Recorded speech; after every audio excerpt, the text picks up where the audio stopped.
দেখো কি নিয়ে এসছি। ও একটা ম্যাগি, ওরে বাবা, খাও ম্যাগি। আর একটা কি ওটস বিস্কুট, ও সেই রাক্ষসের বিস্কুটটা খাবো কতদিন, শেষ হলো আগের বার আবার। কিন্তু মাজরেলা চিজ,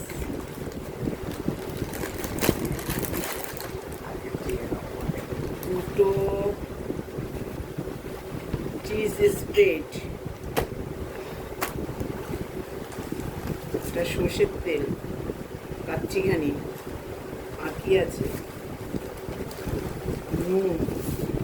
নুনের প্যাকেট, এই তো আছে। পিৎজা বানাবে, পিৎজা বানাবো, তারা তো ছুটি হোক, ছুটির দিনকে বানাবো। বন্ধুরা, এই জেপ্টোর থেকে এইসব জিনিস এলো আজকে। পিৎজা বানাতে হবে, সব চিজ টিজ নিয়ে সব নিয়ে আসবো, সর্ষের তেল, চিজগুলো ফ্রিজে রাখতে হবে জানিস তো। সেই বিস্কুট রেখে দিই, তারপরে আমি গুছোচ্ছি সব কিছু।